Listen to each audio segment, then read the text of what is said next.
said from before, and then in touch with housing, she's in touch with everyone. And they'd all sent us an email. Recorded as well. Last week, the lady got in touch with us.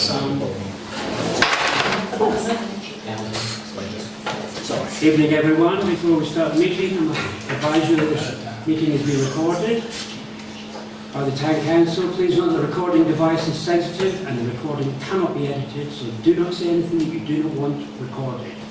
If necessary, I will direct all recording in the room to be stopped, but generally I want to avoid doing that. So we will not normally record everything except any item taken in closed session. Members of the public may also make their own recordings, but must follow our rules for doing so, including stopping recording when requested. Whilst we do not accept anonymous speaking at the public forum, members of the public who wish to speak but do not want their name published must please indicate this before saying their piece. Thank you. Okay, item 1 on the agenda, apologies for absence. And we have apologies from Councillor Fenton. Item 2, declaration of interest and request for dispensations for members to declare any interest they may have on items on the agenda and agree any dispensations to stay. Anyone? Thank you. With your permission, I'm going to move on to item 4. We'll cover the item 3 later on. So can I welcome Suzanne Stevenson? Hello. Where would you like me to stand? Would you like to come to the front? Entirely down to you, but yes, where we can all see you, I think, Suzanne.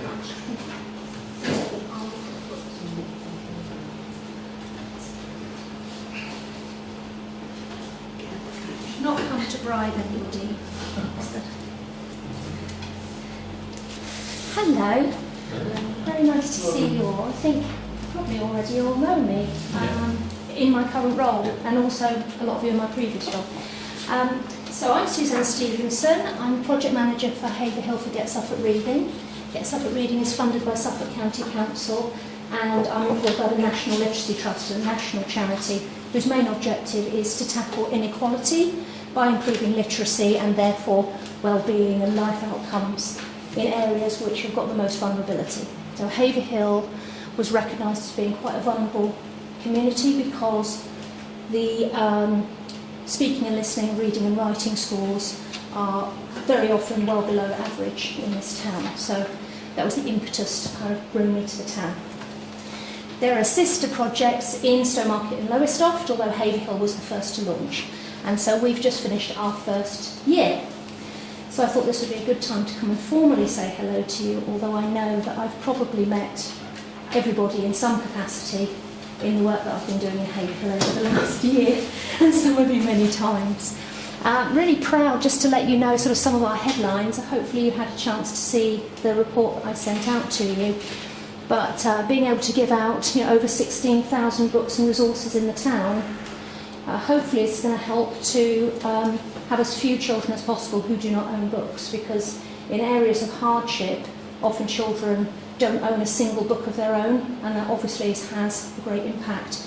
But the work isn't just around children, it's around adults too, because children also need to see role models. So having people around them who are enjoying stories, telling stories verbally, looking at books, and have free access to books is really important. And you'll see we have a little community bookcase here. There are about 12 of them in the town in different locations, including the entrance to Cineworld and Abbeycroft Cafe and St Mary's Church, all sorts of different places, Chalkstone Community Centre, Leaston Centre, for example. And that means that people can just pick up books for free. So I bought a few books which I thought I'd just pass around so you can sort of see the type of quality of books that we give out. They're not sort of scrappy tatty, they're really nice titles. And it may be that with your experience in the town and your knowledge of the community, that you might think of opportunities where I could be getting some of these books into the hands of adults, children, families, organisations.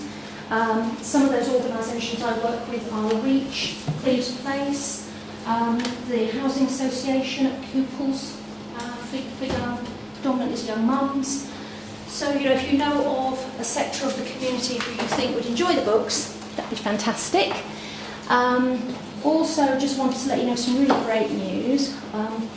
It was suggested that it would be really nice to have a storytelling circle in an area of the town, and in fact some discussions with some of you has led to thoughts that perhaps there are 3 locations that would be really good for these story circles.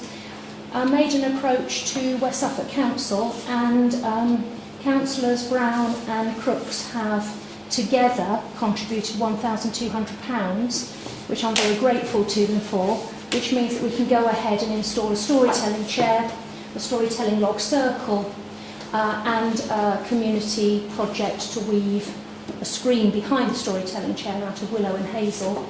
And that's going to cost £1,200, but it means that that should be fully installed by the end of March. So that will be the first storytelling circle in Haverhill. We can see how that goes, but I anticipate it will be used for lots of different purposes by Get Suffolk Reading, by the park, by the local schools and other organisations, as well as families. But I wanted to let you know about that because this could be the beginning, and it might be that I might want to come back to you next year in the next funding cycle. So I want to just plant that seed in your minds.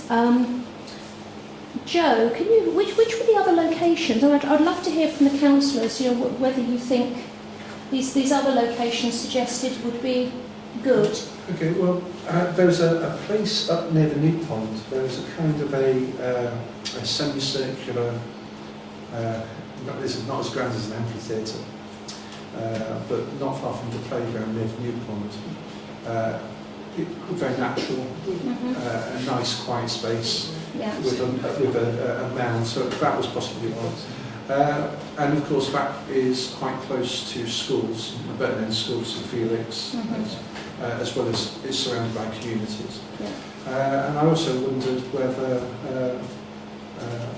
Haverhill South members around the Budbrook area, where there would be a suitable place, because of course you've got the Clement School. And was there a particular location there that you had in mind? No, I was just thinking generally, but I'll leave that up to other members if they say yes. Yeah, just be curious to know what people think about the idea. Yeah, well, we had mentioned the paddle before, hadn't we? But I couldn't really people want a specific area because it's just flat piece of land, so I can't really think of any actual amphitheatre. No. Alternatively, there is in the Clements itself, in front of where the shops are, in Leiston, there's a little open area there which may be a possibility. Yeah. So in terms of bringing that project forward next year, there's a couple of ideas. One is that there is some funding to do with sort of climate change and ecological things that comes through Suffolk County Council, which might be a source of funding for one of those. And then it would be a question of coming back to you and seeing whether you would consider supporting funding for a third, and whether the idea of having 3 story circles in the town is something that you want to go forward with. But I think it would just be really great to get that first one in place. And so yes, all gratitude to West Suffolk Council councillors on this occasion for supporting it, and watch this space on that one.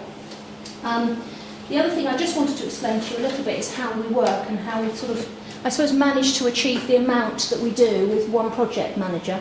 So Get Suffolk Reading works on the basis that we recruit, we're a bit like Tupperware salespeople, we recruit a very large number of other people who sort of support what we do. And we call those people literacy champions. They could be doing anything from something very tiny. It could be a very busy parent but who belongs to the Facebook group and just gives us a thumbs up, or occasionally tries out an activity and tells another parent about it. It could be somebody who's well connected, who introduces me to organisations or to people, or just sort of speaks well of us and spreads the word. Some of our literacy champions are a lot more involved, sort of turn out on a regular basis to sort books and distribute books, and sort of turn up at the market stall, etc.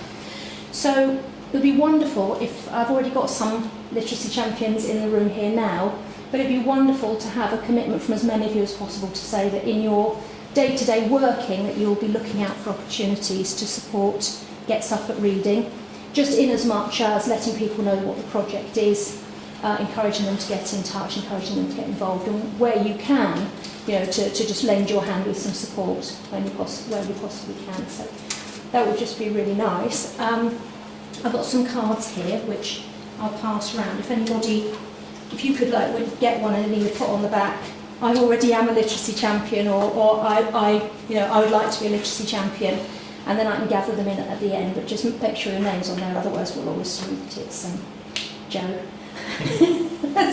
I'll pass those, or if there's anything else that you think you'd like me to get in touch with you about, or an area of the town that you think I perhaps may have missed, then do jot it on the postcard for me, and I'll gather those up.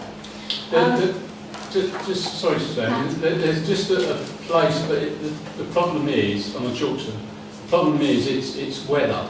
Yeah. It's got to be when it's dry, and that's the thing. But the only, I can't place the name, but it's where the shop used to be, on the hill, on the top, what I call the top of the Chalkstone estate. Only there's a big hill that goes down, and children actually do snow sledging on it. But that would be, and it's got a pathway that goes to the bottom, and it sort of squiggles its way up the top. It's it's right opposite where the pub is. Right. And that's sort of like a big slope, and that could be some sort of amphitheatre. You think that might be a nice place for a story circle? Yeah.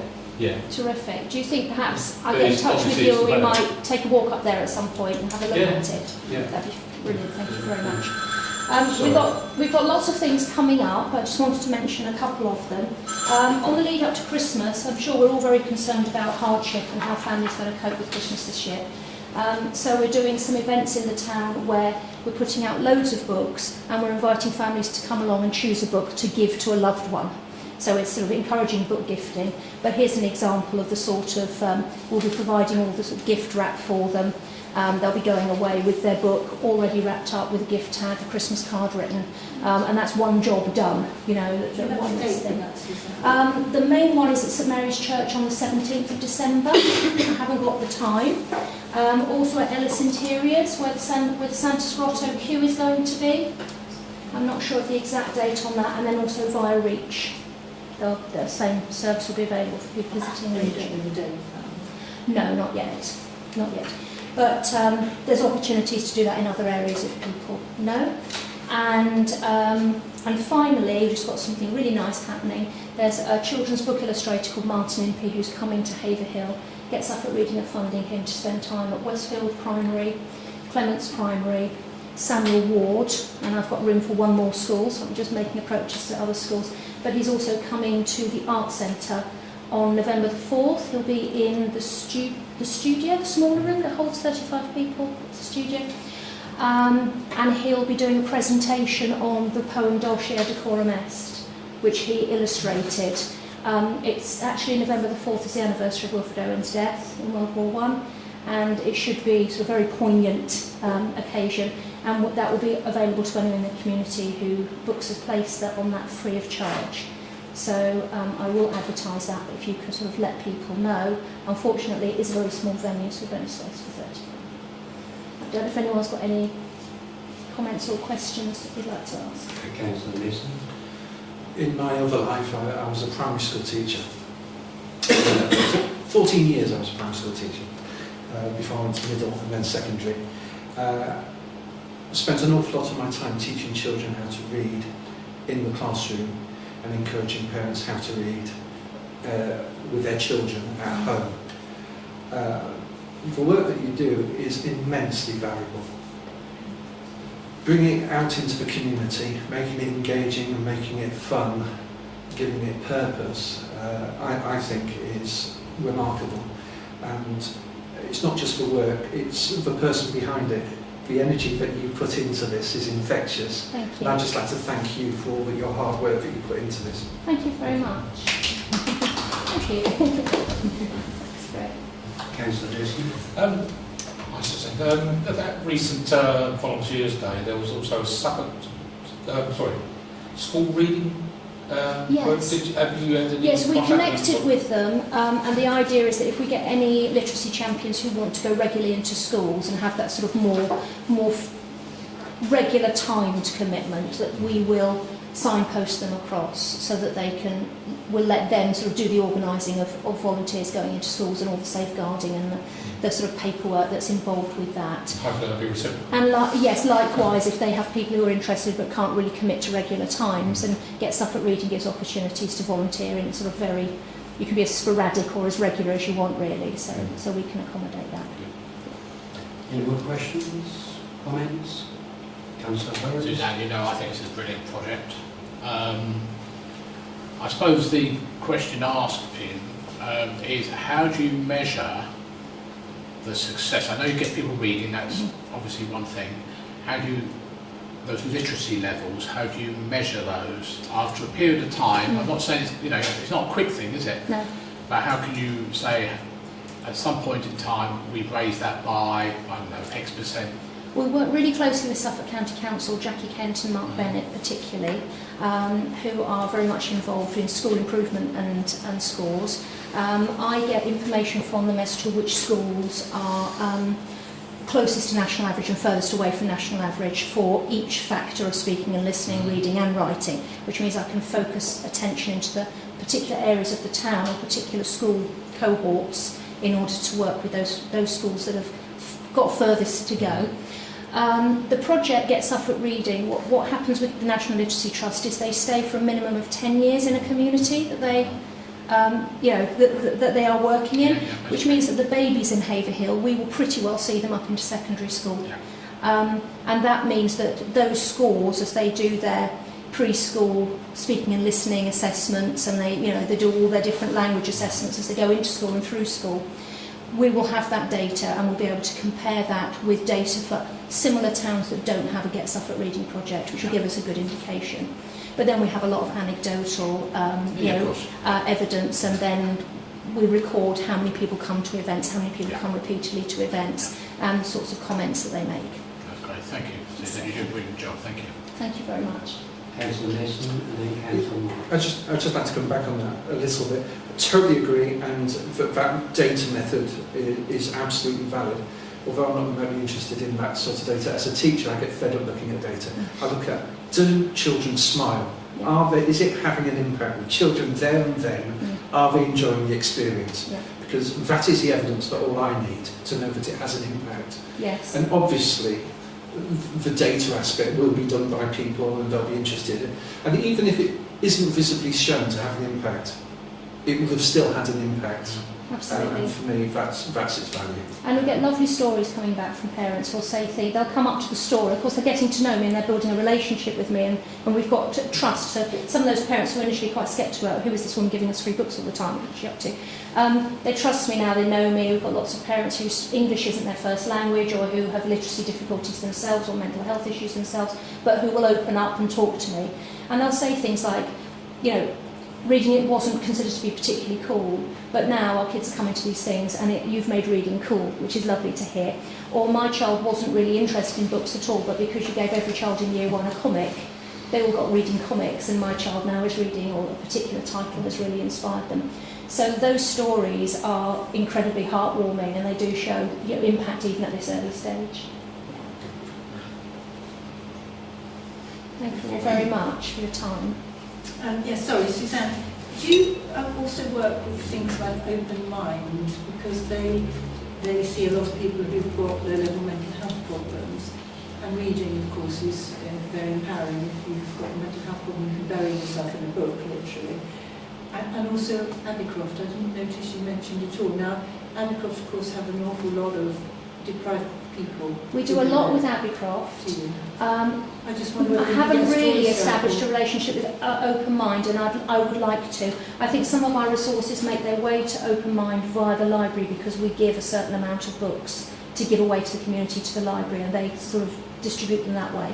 But I think we could do some more direct working with Open Mind. Very much, but Abbeycroft as well. Abbeycroft, we've got a story circle there, because I think that might fit with some of the things they do. Yeah, I'll have a discussion with them about that. We currently have a community bookcase poolside and in the cafe, and then all the half-funded activity in Haverhill, the dances here, and Abbeycroft. We donate a free book for every child. We also donate sort of things like recipe cards and resources for parents and things. So There's quite a lot of gifting. But we can't be sure they're reading them. No. And the one thing I notice when I'm doing reading for you is the children who come and sit by me to read are the children who can read, rather than the children who can't. Yes. And trying to engage with the ones who can't to follow the book is actually not easy. So, you know, it's really lovely and they do enjoy it, but I feel sometimes that the ones who can't read kind of get sidelined a little bit. Yeah, I think book ownership and having access to books is really important, but then those workshops that I'm doing with parents, like the love reading workshops that I'm delivering at Westhill Primary over the next 6 weeks, parents coming in and learning about book choice and how to sort of engage with story and read books in fun ways and make a den and get into it and all that sort of stuff, taking a lot of the pressure off them to always get it right. I think those bits of the project are just as important. Thank you. Thank you. Suzanne, thanks ever so much. All the cards have been dished out. Can you pass them back to Suzanne, please? And I'll just leave there's a little intro to what we do, but it's got my email address on it, so if I just pass this around so everyone's got my email address. Thank you so much.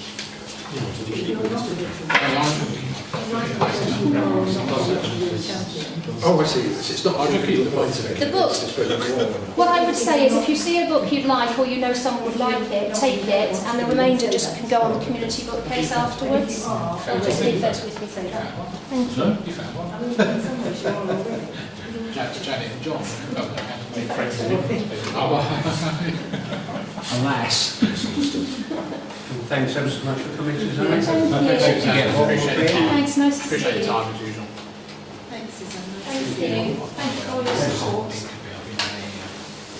If we could move on to item 4. I've been home yet. Sorry, 5. The greening of roundabouts. Can you start on the previous first? We agreed that we were going to do 4 and 5. Because obviously we've got other people that want to, with your permission.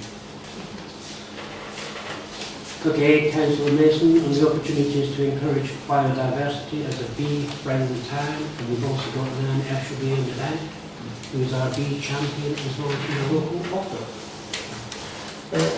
Chair, just as a point of order, is I'm not sure I can see it. Is there a point at which members of the community can ask questions? Yes. 17. Oh, that's 17. Right. It might just be a little bit back to front because, as I'm aware, Nan is here this evening. Okay, so I'd like to talk to you about some work that I've been doing on the topic of biodiversity. Where has it come from? Residents have, multiple residents have come to me interested in improving their local area. And the topic of biodiversity, have had conversation with Nan about what opportunities are there that we could produce biodiversity net gain. So biodiversity net gain is mentioned in Suffolk County Council, environmental policy, West Suffolk Council have a policy, in fact Haverhill Town Council have a policy. But there doesn't seem to be any knowledge about actually what is going on in Haverhill in terms of where we are with biodiversity. So one of the actions I was going to ask the council whether they'd be willing to approve is to invite West Suffolk to council, Damien Parker, being potentially an officer, to come and talk to us about what is already taking place, so that we have a base level of understanding of knowledge regarding what is actually going on in Haverhill regarding biodiversity. So we know that the Friends of East Town Park do a lot of work, but we don't necessarily know the full scope of their work. And when we've got members of the public asking questions, it would be nice to be able to have a resource bank and say, actually we're doing loads, or lots is happening within Haverhill. Because I think the idea of us being enthusiastic and passionate about our town, we need to be knowledgeable about it. So for me, one of the first actions I'd like the council to consider is to invite Damien Parker to come and tell us. And also for us to possibly ask the question, where might there be some small opportunities We're not looking for whole-scale change in day one or massive change in the first year. But where is there potential for small projects? And anything I say, please don't leap on me and say, oh, that's not appropriate, because I'm not the expert. We'd ask the experts as to what would be most suitable. I mentioned possibly the greening of roundabouts. Bradnam's roundabout, as I call it, is a grass-topped, boring piece of land. The town council may have other ideas for it, putting a piece of artillery on it in terms of Reginald Way. But it seems to me that if a council was so minded or supported the idea, and again, I'm not the expert, but I've mentioned lavender, you plant it for 4 years, you don't have to do anything with it, and that will provide a biodiversity net gain. Again, if it unbalanced the habitats for bee populations, that's for the experts to determine, but where are there opportunities? I also looked at, again, Puddlebrook, the large rectangular field which isn't a football pitch. Well, could one corner have a sign in it that said, "Bee friendly Haverhill"? And a little explanation of this bit of the land is being allowed to be meadow, and it doesn't have to be the whole land, just one corner of it, where we can celebrate a project that is going on to promote biodiversity. And again, I don't want to be the person that knows everything about biodiversity, I don't. But it seems to me from the community there are increasing numbers of questions about what is already happening in Haverhill and where are there opportunities to provide a biodiversity net gain. But we need West Suffolk to come in and give us that information, and for us to ask for those opportunities, for us to then perhaps move on and build up a knowledge base and feel confident and be proud. Because I think also to carry people along with us, we need to celebrate, which is why, I mean, maybe people think it's a bit twee. I kind of like the idea of a bee-friendly Haverhill. In Nottingham, Arundel, towns across the country have similar projects where they are celebrating nature. I'm not saying we have to do everything in one go, but it's about starting the conversation and actually inviting West Suffolk. They have the land. Well, let's ask them to be a little bit more imaginative and where there are opportunities that can be both educational and, as I say, provide some positive impact. So I did put 5 on there, points. I think 2 and possibly redundant after the conversation that I've had. The second one was to apply for a licence, if not already granted from Suffolk County Council, for permission for contractors to carry out works on roundabouts, highways, infrastructure. There is a licence that exists, because Suffolk County Council have now changed their policy. Works subject to Suffolk County Council and consultee approval. So who could be a consultee? Haverhill Bloom possibly could be a consultee, and Friends of East Town Park could be a consultee. But one of the first steps, we would need to apply for a licence for any of that work to be done and for it to be contracted out. In terms of funding, what grant opportunities are there to apply for grants? As a county councillor, I'm looking beyond, for the next 2 years or so, because I might be willing to support, with some of my locality funding, a biodiversity project. So I think there's a funding issue, but I don't want it necessarily to be additional work for our town council officers. It could be that the consultees do the legwork, and it's more about notification and then getting the contractors to then carry out and do the work. Haverhill Town Council could be one of those consultees. It wouldn't necessarily have to be officer-led. So the third point was establish who could be invited as consultees. The next one was, I've possibly overcomplicated. I've been having a chat with Damien Parker and Lizzie Cocker regarding a process by which a local ward member, there's a little plot of land, let's say, that the residents would like something to be done with, and about how I could use my locality money. And there was some discussion with Lizzie Cocker about there isn't a process for that. But Councillor Roach, maybe you can explain the process that you suggest could be used for that. Yeah, I can do. So one of the things you can do is you could ask a body, say like Haverhill and Bloom, could we take that on? Could they take that on as a project? So they're the vehicle, so that would be funneled through them. So you could then use the locality money because they're part of our community trust. So there are ways of doing it. So it's a channel through. It doesn't necessarily involve too much work for people. It's just a funnel to get things through, so that it can be, so that work can be done. So there's lots of ways, and I think the simpler you make it, the better. So don't overcomplicate something. Just keep it really, really simple. I think it's a lot easier to get things done that way. And where this came from was, as I said, I didn't feel as a ward member in the North Ward that I could actually spend any money within my own ward. There's lots of projects around the town that I can spend locality money on, and had I known that that was a method of going to Haverhill and Bloom as a consultee and going about that, well, I mean, then we can begin to look at a little bit more like Bury and Bloom, that do go beyond the town centre and have other projects more widely. So it's not, I mean, Haverhill will do a fantastic job and should be complimented and celebrated, but it's also about people in their communities feeling that they can have a say in what their communities look like. And I wanted to start a conversation with that. And the last bullet point was, again, you might not like it as a phrase, begin the journey for Haverhill becoming a bee-friendly town. By engaging, encouraging, facilitating additional community-led projects that increase biodiversity. We don't have to do it all in one go, one step at a time, but begin a journey where we think we can provide a net gain. I'll leave it to the floor. Thank you. Councillor Dave Smith, then Councillor Brown, then Councillor Hanlon. Yeah, we just spent a lot of time 18 months, 2 years ago in writing an environmental policy. A lot of this, I think, is covered within that.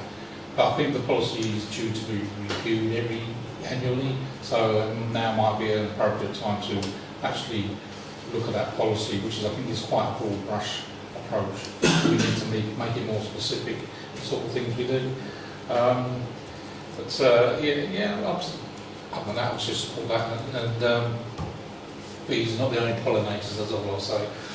Thank you. Councillor Brown. Yeah, no, I'd just like to thank Joe for starting to drive this forward. I think it's essentially a really good project for the town. Like you say, there is certain areas of the town, i.e. the roundabout you mentioned, that are just barren grass. It'd be great to have them, so you've got wildflowers, etc., but also maybe it's something that we need to try and get into the local plan that's going through at the moment, around Section 106 money. I mean, future developments, they could wreak havoc with our biodiversity and nature around the town. Maybe some of that money from Section 106 should go to improve habitat, etc., in the town, and money from there could provide those areas to be enhanced. So well done, Joe. Councillor Hanlon. Thank you, Chair. Yeah, really good idea, and I'll support it as well. I was on number 6. I was thinking maybe highways could get involved as well, because there is a lot of towns now, cities even, that have hedging for all sorts of wildflowers and what have you. Instead of they're just grass, and obviously the council comes along and cuts the grass and keeps it down. I'm just wondering if we could have wildflowers all the way along around the town, on the main roads, or bypass or something like that. All wildflowers. And also there's a place by Queensway, which is at the back of the church. It's an area that's fenced off, that nobody uses, and also the bee orchid.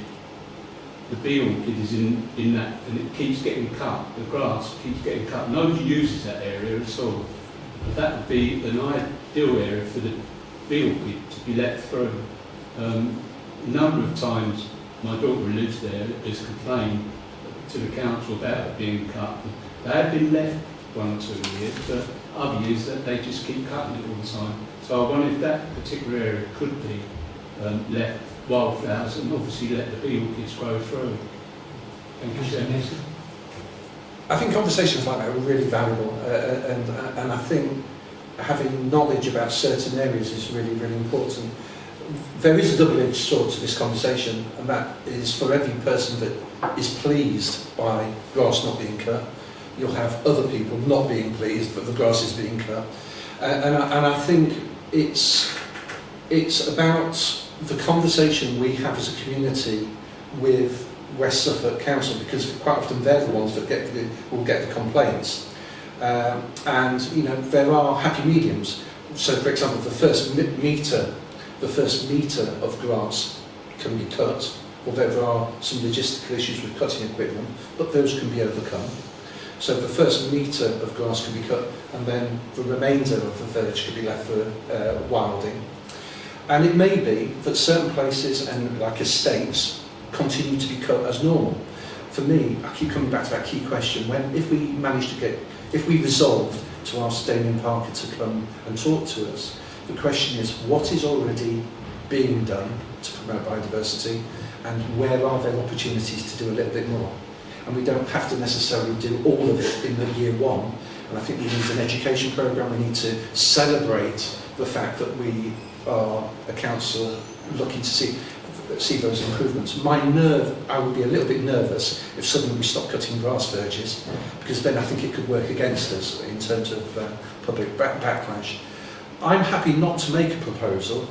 I'm happy also to make a proposal. I would love for us to come away agreeing that we're going to go for becoming a bee-friendly town. Before we make the proposal, Councillor Marks and Councillor Birds. Yeah, so thank you for that, Joe. As you know, Nan and Nick Evil and Damien Parker met and reached some sort of agreement where there will be areas in the town that will be left, and I think Nan perhaps when it comes to the public forum will explain that to you, because she drove that project. However, you made a comment about the fact that us as councillors do things and that the public won't like it if we don't cut things. And that's maybe because anything that's council driven per se very often meets with public disapproval. And children are a great conduit for going home and educating their parents. So why don't we have some sort of, I don't know, little video maybe, that could be shown lunchtimes to children, to educate children and encourage them maybe to take home some seeds, to grow in their own gardens. We're focusing on the public areas, but if we could encourage children to actually want to have a little bit of daddy and mummy's garden to grow things in, then you begin to generate a generation that would actually want this to happen in the future, rather than it being council driven.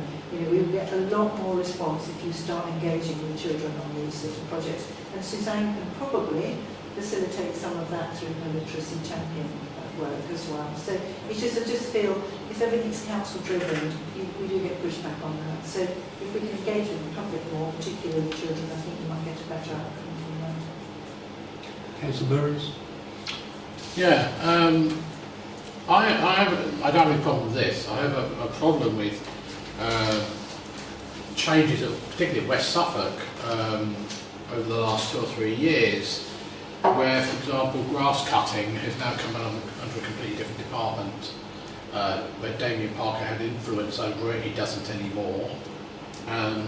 So we do get this problem of things being cut, and those people complaining, why was it cut? Because it's nowhere near the highway, or it's not causing a problem with the visibility splines. But equally, there's other places in West Suffolk you drive along, I think of Wesley Crossroads, for example, where you just can't see what the hell's going on as you try and get across the crossroads there. So that's a major problem, and we see this in places like Strasbourg Square, the Market Square, where things are just left to rack and ruin.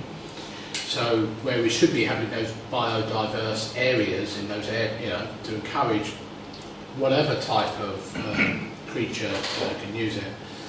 And I think Councillor Brown was dead right about, from a local plan point of view, and we have planners, arboricultural officers who say you have to put this tree in this place, that hedge has to go there, but nobody ever says that bit of land there should perhaps be biodiverse.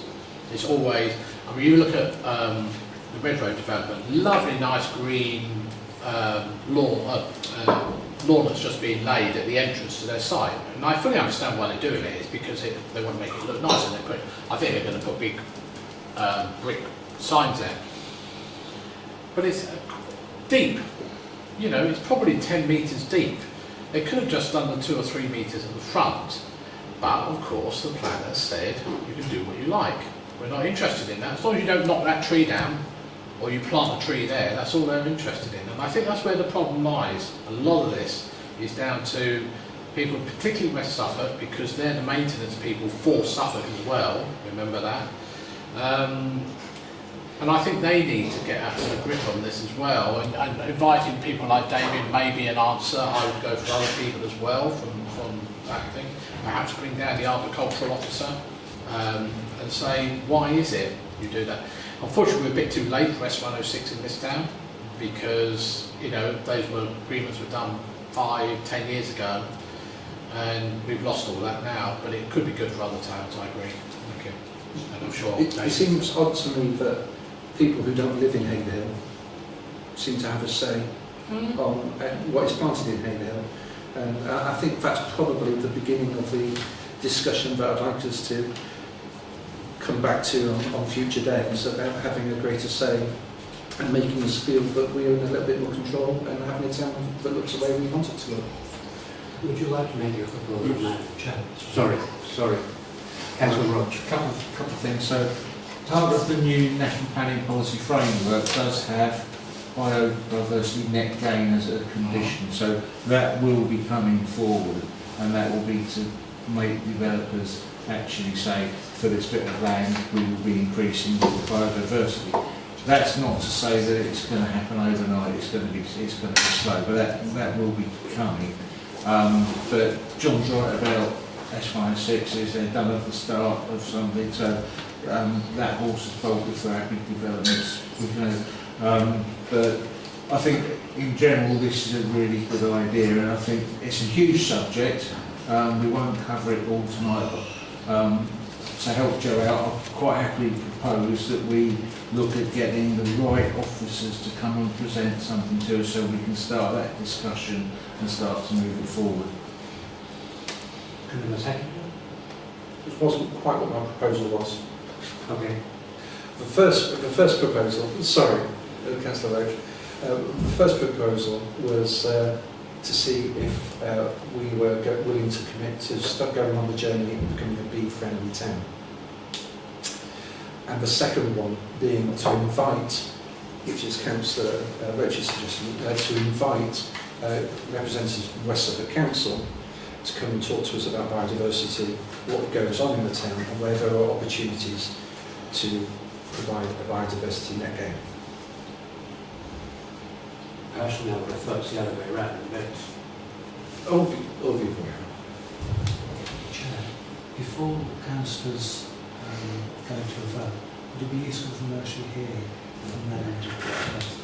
Nan, do you want to make any comment? Do you want to add to what Councillor Mason has been talking about? I wouldn't mind if that's all right. Do you want to come up and join us? I'll go to the front since that's Go on really then. useful. My Perhaps name's... introduce yourself. I was going to do a little bit here. I don't have any slides written up, I should have thought of that. My name's Nan Eshelby. I've been here in Haverhill for about 11 years.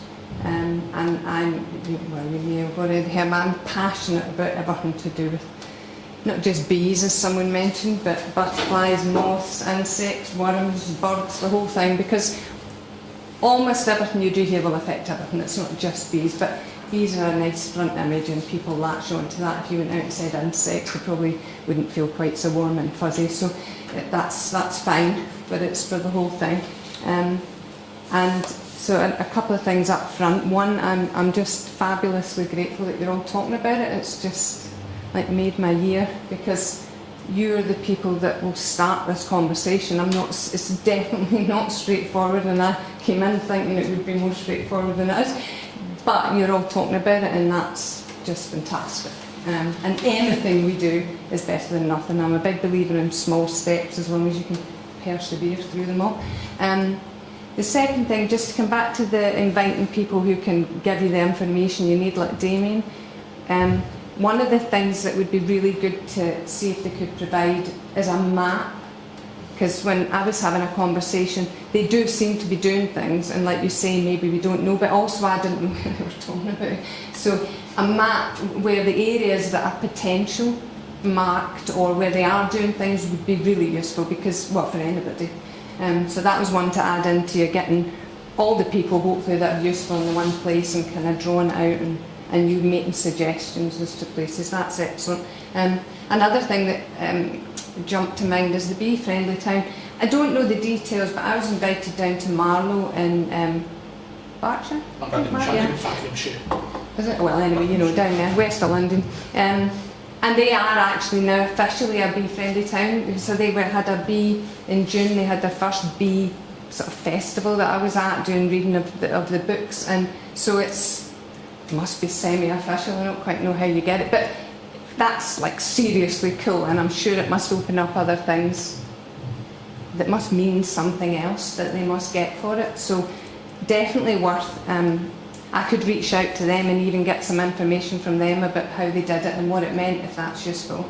I've also got quite a lot of reports from other councils that I reached out to, like Leicestershire Council have got a really detailed set of plans and processes in place, because what they do is slightly different. They reach, if you're a parish in the district and you want to look after your own verges, you can apply to them, and they provide you the help and support and the tools, and people come and tell you and help you and advise you, which is fantastic. It's slightly variation on a theme, but what it does point out is, even if we got to a stage of choosing areas, it's definitely worth having a little bit of getting input into those areas before we start, in case we're damaging something that's already there before we do other things. But nonetheless, that's not a hurdle to making the first steps. The other thing is, so coming back to Margaret's fantastic comment, so I write children's books exactly for that reason, to try and get people to realise that you can, as an individual, make an impact. You know, things can feel overwhelming, but you can make an impact even as a child, and that's what my books are about. And I think that idea of reaching out to that level, because I work a lot with Suzanne as well, is critical. You're kind of coming in from all the different angles. So that was the other thing. So, you know, it's just fantastic you're talking about it. Oh, I know, that's what I was going to say. That was it. As part of doing my books, I've reached out to quite a few experts in this field. To Professor Gilson, that you might have heard of, because he's like quite the big bee man. Professor Gilson from Sussex University. Alison Benjamin, who's Urban Bees, she does rewilding of rooftops and stuff in London.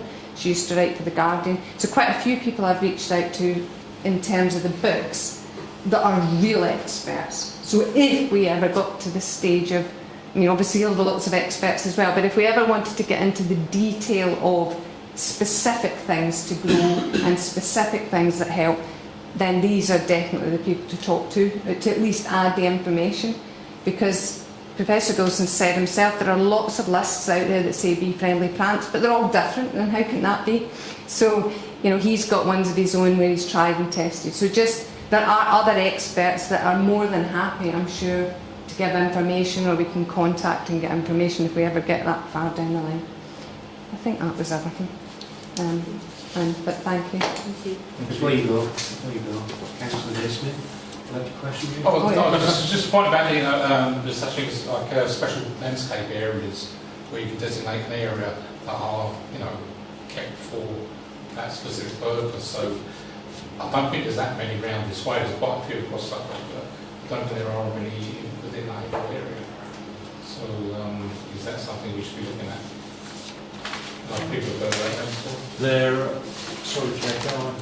There are areas where you can do that. It's mostly in parish areas where they're in open countryside, and they can I forget the proper term for it, but a community can say we want to give status to this bit of land. So it can be done, and there are areas that we're doing in West Suffolk, so it is happening. It's a lot harder for towns, I think, to do it than it is for parishes where they've got bits of open countryside. But it is, yeah, I think it is doable if you can identify an area that's big enough to make it viable to be an area. But you can designate roadsides as well. So Yeah, there are bits you can do, but I think we need more information.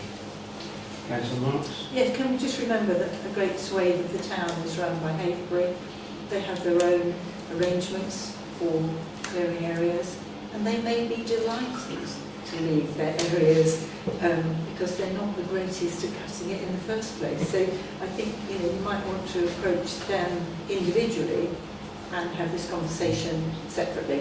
And also, of course, they have an awful lot of children in their houses who, again, may be very enthusiastic about being given, I don't know, some wild seeds and growing them. So I think there's a great opportunity there because they're a big landowner.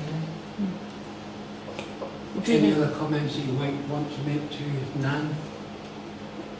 There was one other thing I should have mentioned, though, sorry, to come up at the end. One of the key things that I personally would like to push forward, which would put us in alignment with the rest of Suffolk, as far as I can gather, is to stop the spraying, which is really actually possibly as an early thing to do more pivotal than anything else. There's so many things out there now, data, hard-driven data, that glyphosate in particular is really not as benign as we maybe would have thought. But I would also beg the question, I don't think we should be spraying anything. I think we should be encouraging, in terms of this as well, encouraging people to stop using these things, to change the mindset to making everything friendly and trying to do the right thing that way rather than spraying, basically. So I suppose for me that's probably the number one priority, and I see the other things as following on from that. So I just wanted to, I know it's in your write-up. Can I just make a comment on that? West Suffolk Council are trying to alternatives to using glyphosate. They haven't yet come out and said we're no longer going to use it. Suffolk County Council have. East and Mid Suffolk have said they're not going to use glyphosate. Haverhill Town Council have a section saying glyphosate and herbicides that they don't want to use. So I think you're aware that with Julia Wakelam I'm co-authoring a motion to try and get that passed through. It should be relatively straightforward because I think the West Suffolk Council is minded not to use glyphosate anyway, but rather than it being an officer decision not to use it, what we're trying to do is get it into the chamber so it's official, and so hopefully that will come through in December. Yeah, that would be good. Although I do think we should move away from trying alternates and just actually leave the bits around the trees to grow, but they're one step at a time. Thank you. One quick, sorry, Chair. Could somebody actually explain what net gain means? Because obviously in Haverhill we're building 3,500 houses, so how do we go around what is net gain? Joe? Do you want me to try and have a stab at it? Yeah. Go for it, boy. It's essentially trying to have a wider flora and fauna, it's not easy to say, in an area than what there was before. So whereas before with new developments, as a lot of concrete, they stick a few trees up and it looks pretty.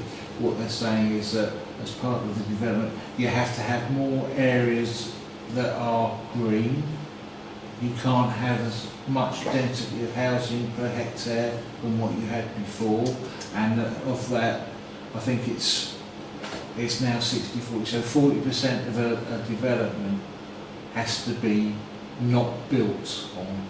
So although within that includes the road structures as well, but it's about reducing some of the housing density and having more green sward and a different mix. So that's a bit of a fuzzy answer, but that's the aim, so that a new development has more in it than it had before they started. The lovely fields that they built. Right, sorry. Councillor Marks? Yeah, just by example, West Suffolk Hospital, are building on that amenity land at the back of their hospital. And originally when they were building, it was parity, so you had to provide, you could buy it from somebody else, but you had to develop a plot of land that was as big as, and now you have to do it plus 10%. So where they've got a load of fungi, apparently Nan will know all about fungi, but apparently it's incredibly important for biodiversity, which they've all learned about.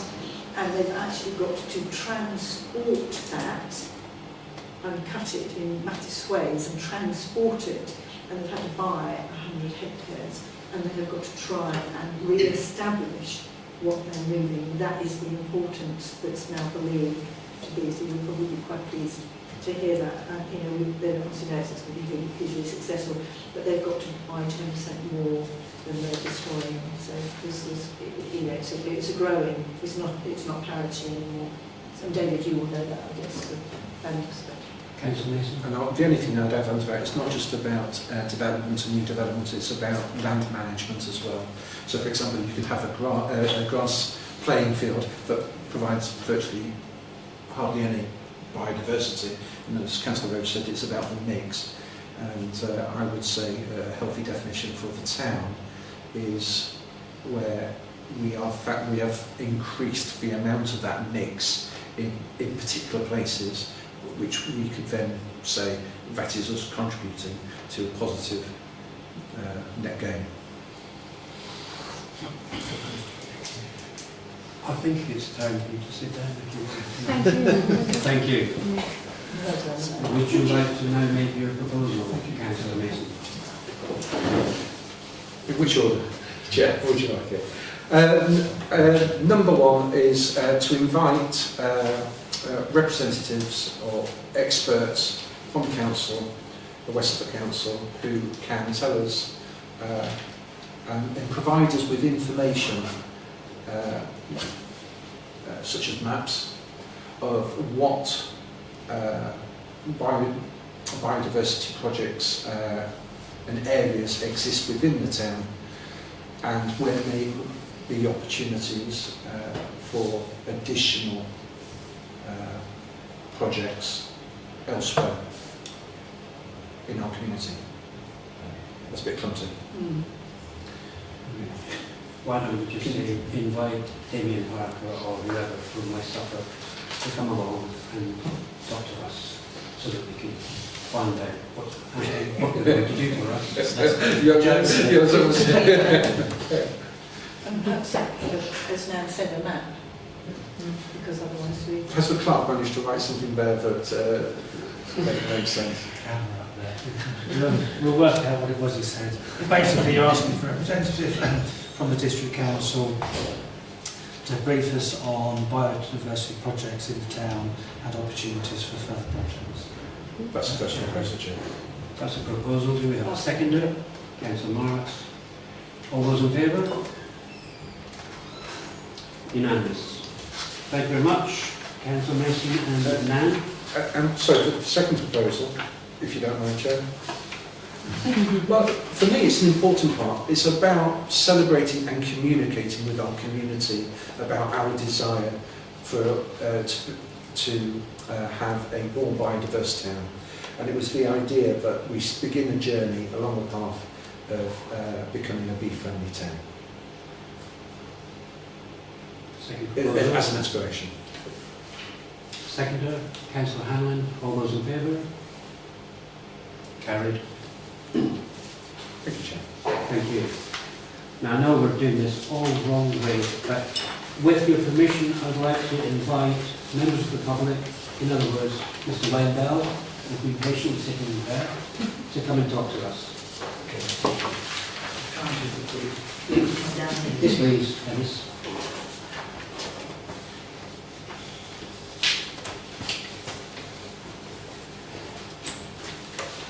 Just a brief update on the Terrific Tuesday group. Things have been taking off recently at the start of the autumn. Everybody's waking up and so on. I've got lots of new members. There were 24 of us the last 3 weeks. And some have got other problems besides dementia, physical and other things. But having sort of hung on for nearly 3 years now, getting everything going back to full, there's lots of nuts and bolts involved, but we'll get there. The 3 latest things is, Alzheimer's Society took over the provision of backup services in Suffolk on the 1st of April. They are finally going to visit us on the 6th of December. 2 of them are coming down, and they're going to do a presentation, but there should be time for them to talk to, especially my newer members, on a one-to-one basis, which would be good. Whether we can keep it going in future months, we'll see. We'll have to talk to them. I met a new employee at Abbeycroft yesterday, who's into, I think, coordinating community stuff and so on. And one thing they might be able to do is send someone to give us, exercise sessions, because we're not qualified to do that. So they may be able to do that from time, which would be good, because some of the group do have physical problems as well as mental. And the other thing is that I've had a couple of quick meetings with Daniel. I've got another one with him next week about the dementia-friendly screening starting up again. And that will probably mean it's every other month, it'll probably mean us having our meetings here on those particular days. So there's nuts and bolts again. But something just occurred to me while I was sitting there listening is, I want to encourage the music side. We do quizzes and we play music, but having live music as well, there are possibilities there, because some of the local choirs are doing things coming up to Christmas. So next year, our problem is where we are is there's not a lot of room. But I could possibly, having had a word with Daniel, that we could have live music, choirs, on the days we're here for the film, because we'll be upstairs in the auditorium, so there will be room. And that would be good if we could do that. And that's it. Thank you very much. Thank you very much, Dennis. Any questions of Mr. Brendel? Can I just say, Dennis, do you feel well supported? Is there anything more we can do to support you? At the moment, you've taken on an awful lot. Yeah, it feels like it. No, it's fine, thank you. I have 6 volunteers. They're not there every week, but I have 6 volunteers, so that's okay. Financially, we're still all right at the moment. We're still okay. But if we want to expand, I would probably need some more help, people who can do, because I can't do it all by myself. If we want to expand to do other things like excursions or something like that, in which case we might be looking for some funding. But at the moment, as far as our accommodation and expenses and so on, we're fine at the moment. Thank you very much. Thank you, Dennis. Thank you, Dennis. There you go. You are both obviously welcome to stay and listen to us deliberately. Go home. Thank you very much, everybody. Thank you. No, I'm fine. Thank you. I've got nothing else on this evening. So I'll come out. Absolutely down to you. Okay, can we now go back to item 3? The minutes of the meeting of the Town Council held on Monday the 26th of September 2022. To confirm the minutes are correct, recollections all had them, and let's believe. Would someone like to propose? Councillor Hanlon, seconded by Councillor Smith. All those in favour? Carried. And moving now on to item 6. Once of signing these.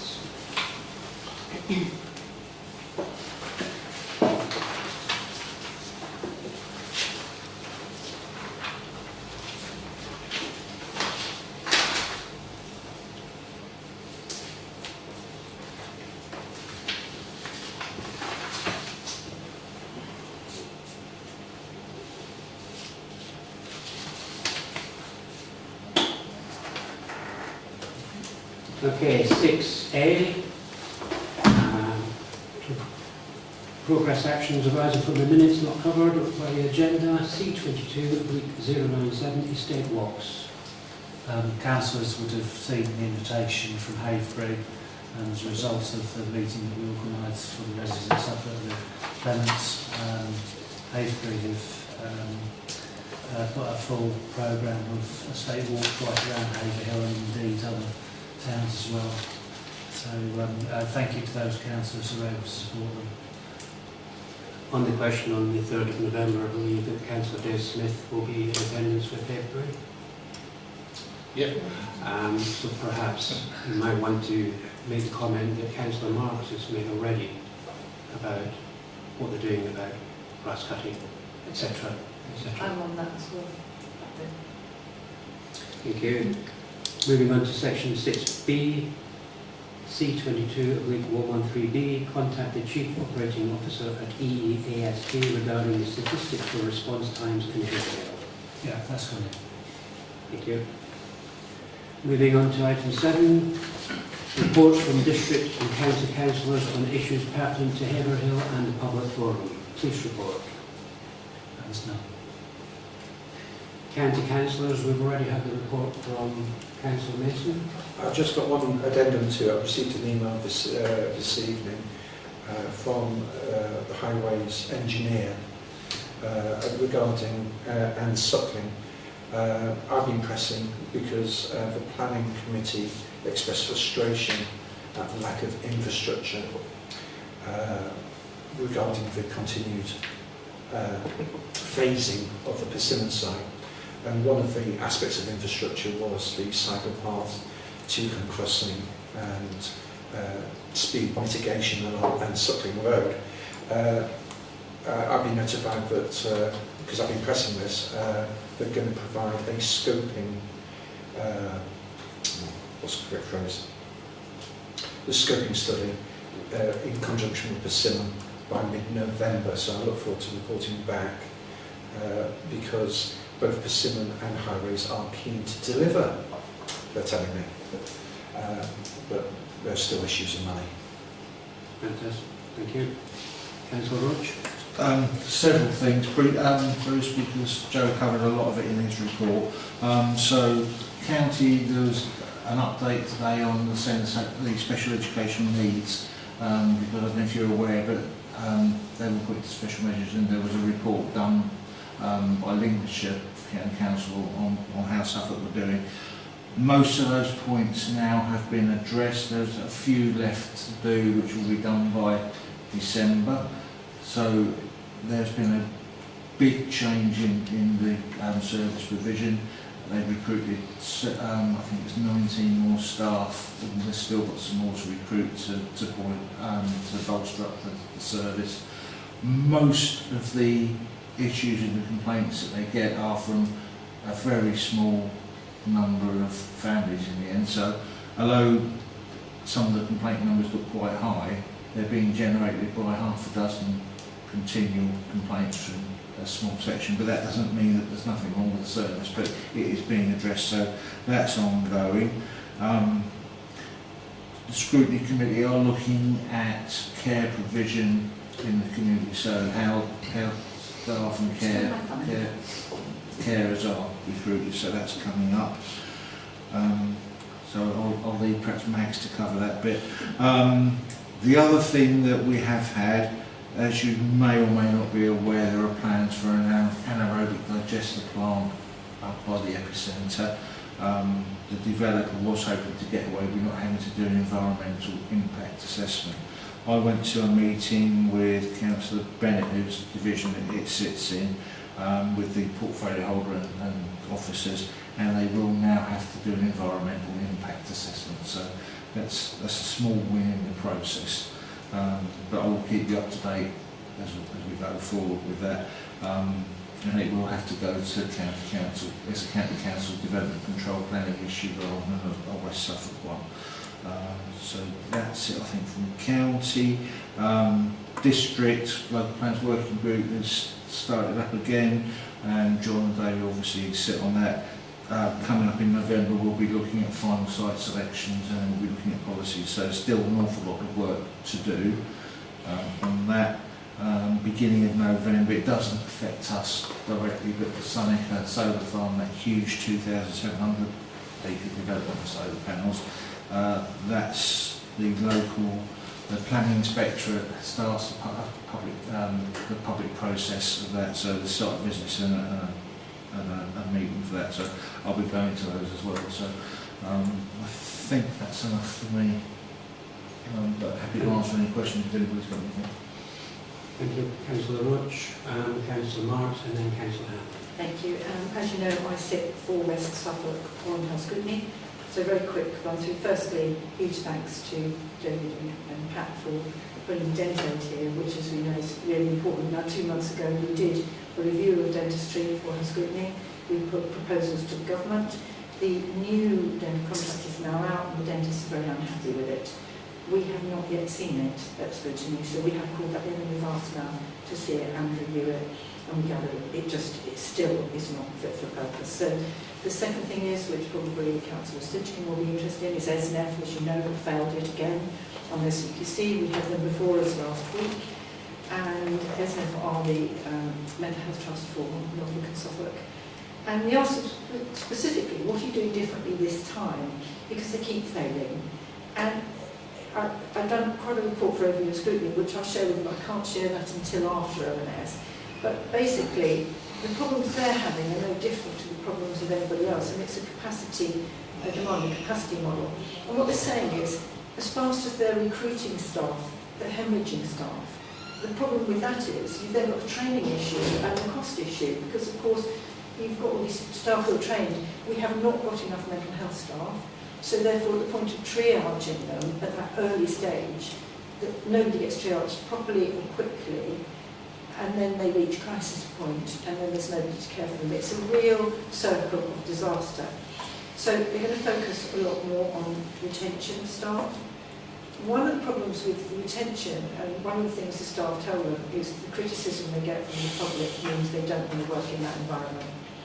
You know, they work really, really hard. People who are there work really, really hard to try and do the job. Public criticism is so bad that they can go and work somewhere else without that criticism. And I think that's a really hard thing to control. So they are working with them in a programme of desensitisation, which actually is the first time I've heard that, and I think it's a really valuable programme to explain to the staff that people aren't angry with you, they're angry with the system.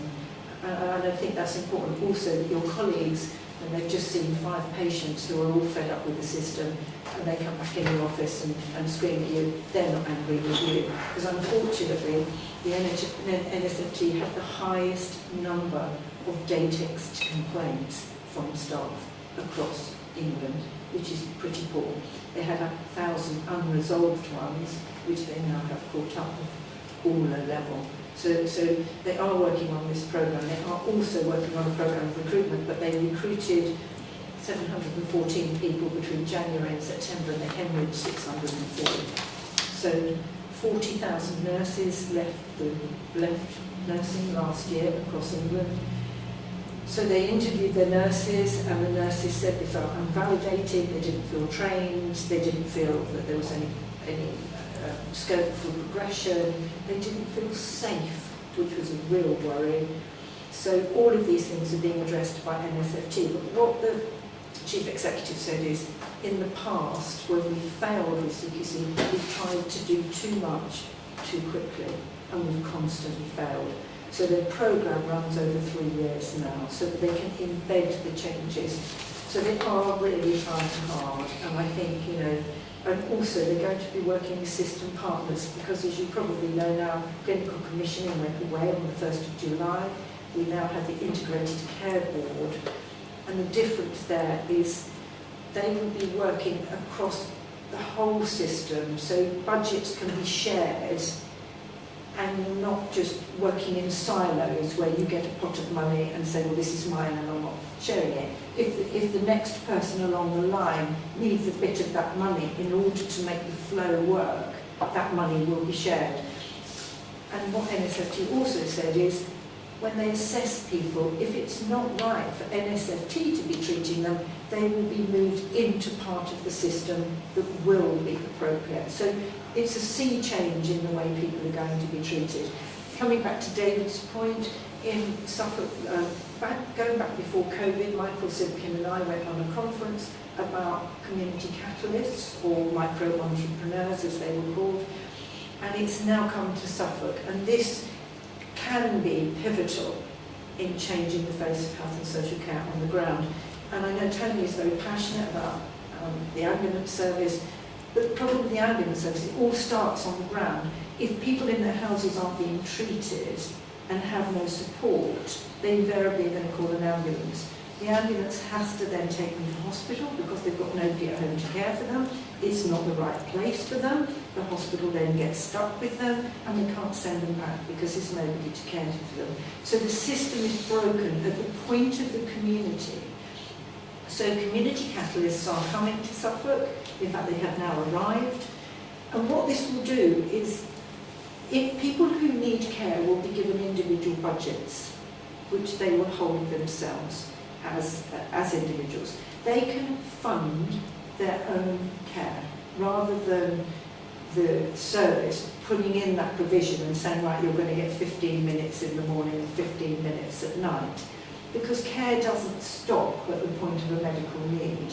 Care has so many more elements to it. So they get given a budget. Then people in the community who perhaps children have left home, they're retired but feel they've still got something to offer, can come back into the system as self-employed but supported by the system, by the health and social care system, and they will be plugged into those people. They will say, you know, you've got 2 people in your street who need care, do you want to be the person to do it? The client, the patient, will directly have that relationship with that person. So you get continuity of care.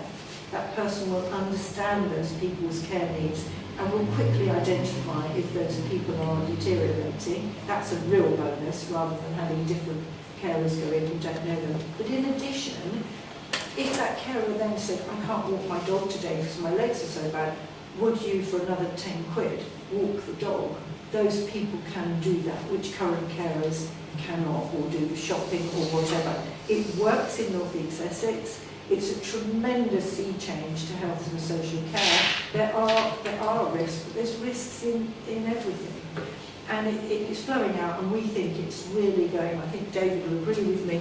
We think this is a real opportunity for change, and you will see programmes where you're going to be offered the opportunity to actually hear that programme. And I would say to you, please embrace it, please support it, and please promote it, because it will make a difference massively. Finally, end-of-life care. There's been some real challenges with end-of-life care. A lot of people don't die in our community at home where they want to be. There are lots of reasons for that. Sometimes they're too sick to be brought back to their community. But very often it's because nobody knew where they wanted to die or where they didn't want to die, which is just as important. So a new respect form, which is identifies those people's wishes, will be asked of anybody who goes into hospital, and actually it could be asked of anybody in the community, and it will identify not just your care needs, but also whether you want to be resuscitated under given circumstances. It will give a whole plethora of information so that people very quickly know what your needs are. And also the community catalysts will be able to support those people in their own home. And I'm actually going to talk to the hospice because they're also looking for community champions, people who, because very often they've got a 24-hour hotline now for clinical support, but in the middle of the night, if you're alone with your wife and she's dying, it may not be a clinical need, you may just be very frightened. So having a team of people locally who would be prepared to go out and be with those people to handhold overnight is another project that's being set up by the hospices across Norfolk and Suffolk. So an awful lot going on in health, all very positive, and if we can try and support that and remember that the people at the end of it trying to do that job, the criticism is really tough for them. So that's it. Thank you very much for that. Councillor Hanlon and Councillor Joe Smith. Yeah, this is a question for Councillor Roach. Them few people that you said that was complaining, do you know if they was representing people or are they just individuals? They're individual cases. So Because there is a campaign for change called Suffolk Send, and I've seen it on your scrutiny committee, Send Scrutiny Committee. They do represent 779 people. The reason why they represent them is because most of them are caring for special needs children, and they haven't got the time and they haven't got the know-how. And they are complaining a lot, and matter of fact, they're looking to take judicial review against Suffolk County Council because of the lack of what they, for them 779 parents and children. That's not quite how it is, but I'm not going to get into bits of it. There are JRs going on, but they tend, from what I've seen, they're just 2 or 3 individual cases, but those cases have generated dozens and dozens of complaints. And but there's separate forums groups that do have a membership. You're right about that. So there's a lot going on. Right. That's a bit different to what you said a few cases then, isn't it? No, there's a bit, no. Because these represent 779 people. Yeah, those 779 in a forum are a group, but that's not 779 complaints. So the complaints numbers have come down since they put this into place. So there are complaints, of course there are, because we don't always get it right, and they're vastly complicated cases. But the numbers that generate the most complaints are some of the same individuals complaining multi times. And yes, because they're representing 700. No, it's not. No, it's not. So Councillor Mason will know, because he will have seen some of the complaints that we get from a certain individual that regularly, almost every week, is putting in a complaint and a JR for. So it is going on, but there's a huge amount of work being done to make it better. It's not right yet, of course it's not, and there's still work to do, but it's an awful lot better than what it was. Councillor Smith and Councillor Mason. It was about that. It was in response to that. Okay. If you don't mind. If you don't mind. I just wondered whether there was a slight differentiation in the public forum. There's lots of complaints, but the actual singular complaint that is going to Suffolk County Council won't equal the total number that are being mentioned in that particular forum. Does that make sense? Yeah, but there is representative, and they say it at the scrutiny committee, I am representing 779 people. That's what they say every time. I've seen it on YouTube. So they do say that. So they're representing them amount of people because of the problems. And what they do is they get in touch with these people. They find out all their problems that they're getting, and they bring that up as individually. They go up individually that amount of times as an individual, but also they take it to the scrutiny committee as well. So there is a lot of complaints going through, but they're sort of going through one or 2 people to do it, and that's where you're getting mostly one person is doing a lot of complaints because he's doing it on behalf of all them parents. Okay, we'll move on. Councillor Smith, please. I was just going to say a few words about as mentioned earlier, the den table we brought to town the other day. It was a very successful day. Obviously, it was paid for out of mine and Councillor Hammond's locality budget. So we were happy to bring them into town. It's not the right word, because it is absolutely disgraceful that we find ourselves in a situation where we have to do this. But I thought there was a need. I'd rather be spending my money on reading chairs or plants or whatever, being friendly plants. But unfortunately, there was this need, and we thought it was much more important to alleviate some pain that we've been hearing our residents are suffering from. So, yes, while it was a good thing that we did it, it's not something we would happily do regularly, although having said that, we have asked them to come back again. We have paid for another day, which will probably be in the new year, February, March sometime. So, watch this space on that. They managed to treat almost 40 people on the day. So there was 40 people, very grateful people, went away and a lot less pain than they were when they got there in the morning. But it's a difficult one. We've heard people say, why are you doing that?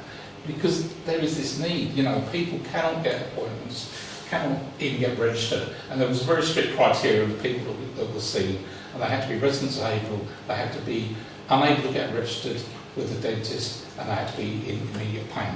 So, you know, it wasn't just anybody who turned up. We did send a few people away on the day. Yeah, people come from places like Ipswich and Colchester, and we said, sorry, we couldn't do that. It was our local locality budget, so we had to turn them away. But we're a growing town, and our infrastructure is just creaking, and it's not just the dentists, it's the doctors, it's the ambulance service, and it's basically, the services need to be properly funded, and we all know what the responsibility for that lies, and until that's sorted out, this is just going to get worse and worse. So, yeah, we soapbox, but you know how I feel about it. So thank you to Dente for coming to the town. Thank you to St Mary's Church for providing the facilities for them to triage and for people to wait. Thank you to the Town Council for loaning us the gazebo they used to do the triaging. And yes, I would like to know if it's possible if we could send an official letter of thank you to Dente for coming to the town. I know we paid for them, but it was good to have them. Thank you. Josh? And Josh, they've mentioned that, yeah. Sorry? Did you mention it? Yeah, I'm sorry, yeah.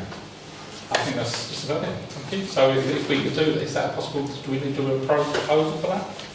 Well, you need to tell me where to send it. Well, it's up to if you can provide the information, yeah. I can send it out. So is that a possibility we can do that right and thank them for yeah. Okay. Thank you. Thank you very much. Councillor Smith, Councillor Hannah. Yeah, just to add very quickly on that, can I thank the Town Council staff as well, because they did the gazebos very, very quickly, and all the safety aspects as well, they've done that. They came back very quickly to collect it all, to put it at the church, because you know, the church was all turned upside down with the gazebos and whatever. We had to move them to a different place than what we thought as well.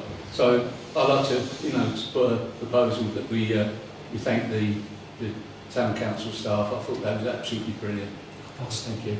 Thank you. Do you have any other district councillors to report? Councillor? I would just to put my report through, just to say any questions. Well, Councillor Brown, then. Yeah, main thing is I have got still some money in my locality budget as the town council's budget for different groups, etc. is vastly diminished. If anyone comes along that needs any money, Colin or whatever, just sort of point them my way. Excuse me, there was one that came through, did you not see that? So the choir? Yeah. Yeah, thousands. So I don't know how much is left, John, you were going to look that up for Yeah, me. because mine's all gone. Yeah, no, Sorry, is that Haverhill Seniors? No. No, this it's is Coral. Coral. If I can, it's Campbell School for the. So they've had some funding. They're short of 270, and I spoke to. Well, I sent an email with them today. I'm quite happy to fund the difference if she hasn't any response from that. So I think they're £270 short. So Yeah. I know for district councillors they're probably just about run out of locality money now. So I've still got a couple of grand, and I've given her 500 as well. yeah, so, well, I'll match the other bit then. I'll finish it off. So I'll write to her tomorrow and do it for them and get that done. So that'll be that one's You done. can go for your singers then, if you use it on something for your singers group. Did you sort out? David's done 500. Yeah. Yeah. I've done 500. And she's going to speak to families and communities to find out if there are other pots of money available to make it available. So there was a request for £2,000, so it seems that you've got 1,000 already, so if you did want to make a few £100 towards Haverhill Seniors, that would be fantastic. Yeah, ask them to email me. Yeah. Did you want to come in now, Councillor Burns? No, only just to say I've set my report in if there's any questions. Okay, thank you very much. We move on to item 8, Mayor's Report. You all had this last Monday. Yes, there was no comments. Moving on to item 9, One Haverhill Partnership, to receive a report from the clerk.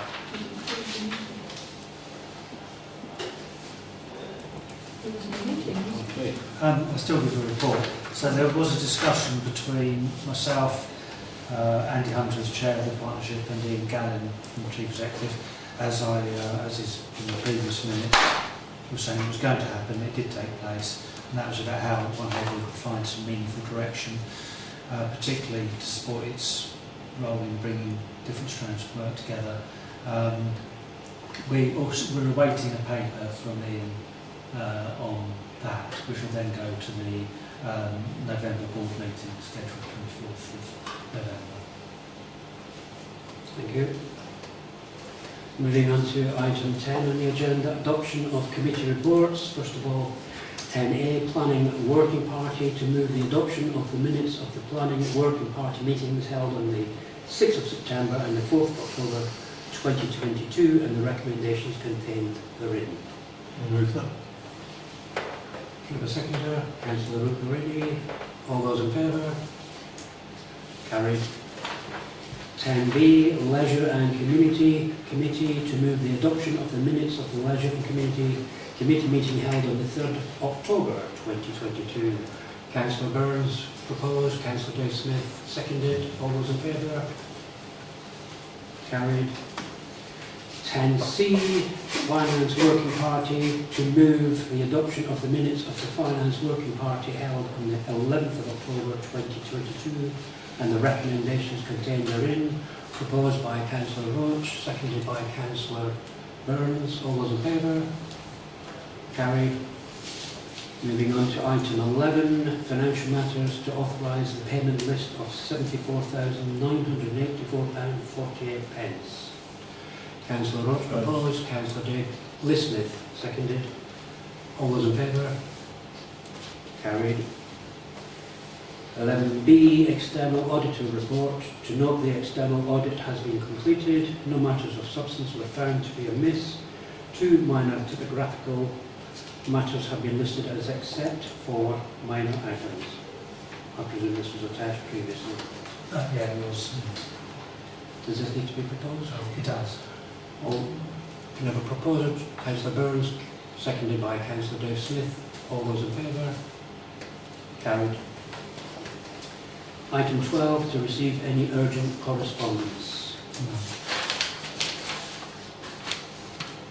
Item 13, actions taken under delegated powers, to note the repairs to the roof of the Arts Centre. A quote for £14,640 being the most competitive quote received was accepted to expedite urgent repairs to the roof of the Arts Centre and clean out the guttering. Councillor Burns. When will it happen? Hopefully as soon as possible, because there's water coming in. No, I realise Comes that. down electric. I realised when we put the bunting up, we had to do things up there. Yeah. That's fine. Okay. Thank you. Thank you. So that's just a note. And the date of the next meeting is Monday, 28th of November 2022. The meeting is closed at 20:35. Thank you all.